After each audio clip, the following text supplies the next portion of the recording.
So our first topic is about Jal Jeevan Mission. So as we know that this is a mission that is released recently in December month only, and that is why this mission is important for this year exam. So we'll see what is this Jal Jeevan Mission. As the name suggests that this mission is about Jal. Okay, that means water. So we will see what is this.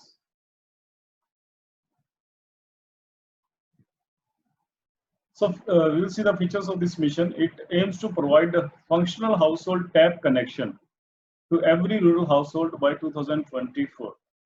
So as we know that water is a basic need, okay.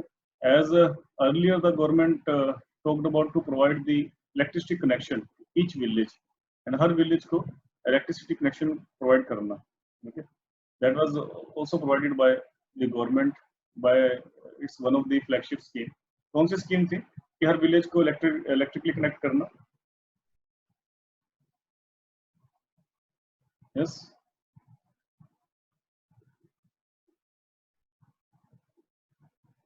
Which scheme it was?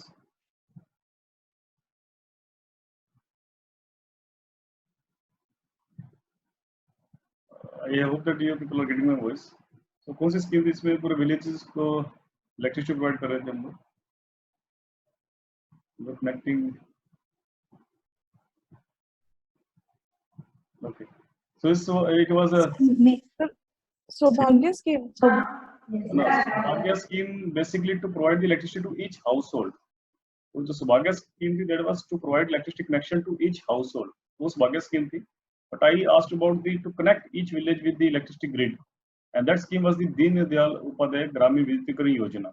Okay, and this Deen Dayal scheme was about to connect the villages with the electricity connection, so that in the villages there should be the electric these poles or towers, and apart from that there should be a transformers. That was related to obviously Deen Dayal Upadhyay. And this Saubhagya Yojana is about to provide the electricity connection to each household. That is a Saubhagya Yojana. And likewise, we also started the this Digital India scheme to provide the broadband connect each village with the this digitally connect. So provide the internet services to each village, at least Gram Panchayat. Okay.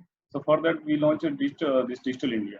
And to provide the sanitation services, we launched this Clean India mission, okay, Swachh Bharat mission. And likewise, to provide the water tap connection, likewise to provide the water tap connection to each household, we have this Jal Jeevan mission. Okay? And there is a difference between the mission and the scheme. So दोनों में difference होता है, okay? That it's not a scheme, it's a mission, Jal Jeevan mission. Okay. So like Saubhagya Yojana, which provides the electricity connection to each household. Likewise, this Jal Jeevan mission aims to provide the this household tap water connection to every rural household by 2021. ये भी आप थोड़ा सा याद रखना कि this is about rural household, because urban households में तो मान के चलते कि there is a tap water, okay? But yes, there is still in India there are houses which do not have tap water, okay? Still these people are drawing water from the various groundwater sources or various ponds or etc., but they do not have tap water connection in rural areas. Okay? It aims to provide potable water in adequate quantity, 55 liter per capita per day. That is also known as LPCD. So this much you have to remember this figure for prelim exam. Okay, हमको 55 liter per capita means per person per day. आपको इतना water provide करना है. Okay, of prescribed quantity as per BIS standards of IS 10500 on regular basis. This particular standard IS 10500, so इसके हिसाब से जो मैं potable water means clear water, okay, which could be used as a drinking water. Potable water मतलब जो drinking purpose के लिए use किया जा सके. तो उस तरह का water में provide करना है, and that should meet with these standards, BIS standards. So the nodal ministry of mission is Jal Shakti Ministry. So this thing you have also to remember, need to remember that this mission is implemented by the Jal Shakti Ministry. So next is the institutional arrangement. So how we will implement this mission? Okay, for that we need to have this institutional arrangement.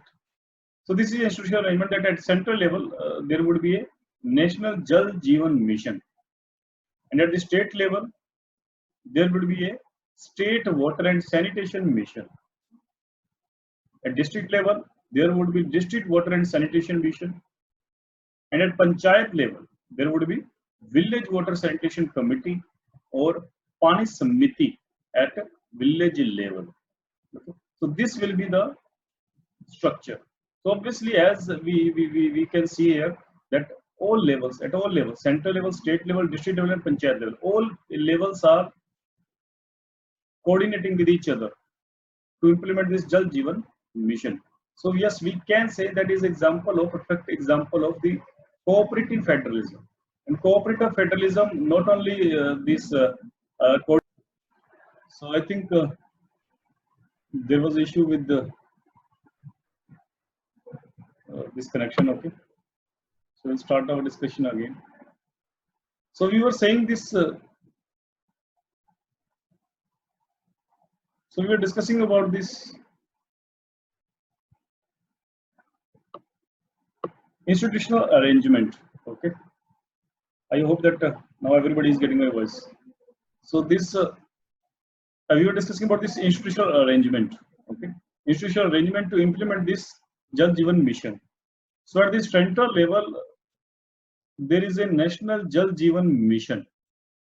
Okay, and at the state level, there is a State Water and Sanitation Mission, and at the district level, likewise, there is a District Water and Sanitation Mission, and at Panchayat level,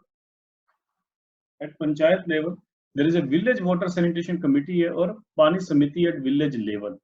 Okay, so we can see we can say that this institutional arrangement is a perfect example of cooperative federalism, or is a perfect example of decentralized development.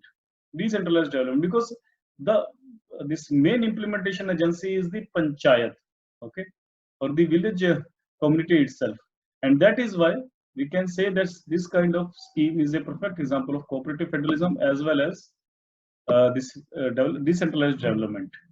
Okay, so now we'll see the funding pattern. So funding pattern is like this. So 50-50 for states, that means 50% fund will be shared by center and states. Likewise, for Himalayan and northern states, the funding share is like this, 90:10. And for the UTs, union territories, this funding percentage is the 100%. So this is the funding pattern which can also be asked in your exam. So now,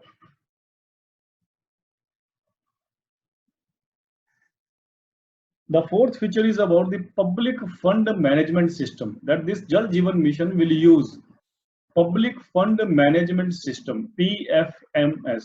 Okay, and what this system stands for? This system stands for or used for tracking the funds. So funds को track करने के लिए ये system बनाया गया था. That was public fund management system. Okay, उसके बारे में देख लेते हैं. What is this public fund management system? तो इससे पहले क्या होता था, आप लोगों को याद होगा.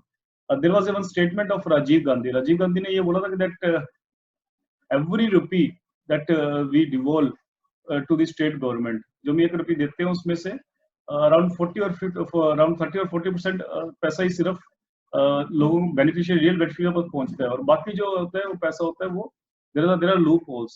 ओके, एंड बाकी वो जो है वो करप्शन में खत्म हो जाता है वो पैसा. Okay, so that was a saying. So ये जो पैसा को ट्रैक करने के लिए, to track the money, the funds to that provided by the central government, and to track the fund, और देखने के लिए कि कितना अभी रियल टाइम असेसमेंट करने के लिए कितना हमने इन्वॉल्व किया, उतना कितना लोगों के पास पहुंच चुके हैं.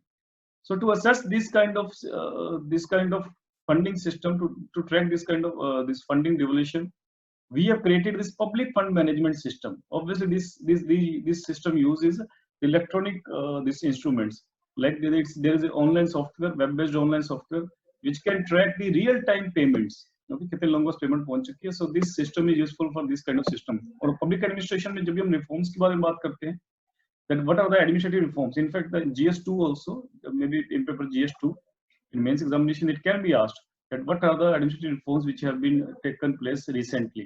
Okay, so definitely you can give one of this example of this administrative reform as public fund management system. Okay, So it is a web-based online software application developed and implemented by the Office of Controller General of Accounts. So polity में हम लोगों ने पढ़ा था, what is the Controller General of Accounts? So this Controller General of Accounts maintains the accounts of the central government under the Ministry of Finance.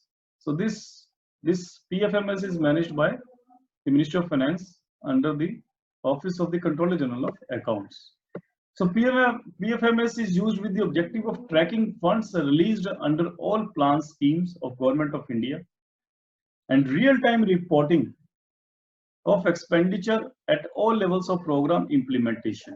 It also tracks DBT, that means direct benefit transfer, under MGNREGA and other notified schemes of the center. So this information is about the PFMS.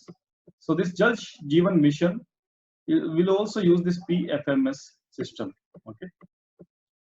So this is all about this PFMS. Now we'll see significance of the PFMS. So it is a decentralized system of development as panchayats are made implementing agency.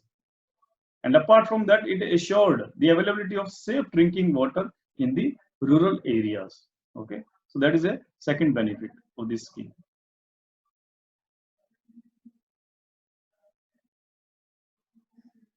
So these are two significance of this scheme. Now we have some statistics that out of 7.87 crore rural households, ये एक estimation है कि हमारे India में इतने rural households हैं, इतने rural areas में जो घर हैं वो इतने 17.87 crore.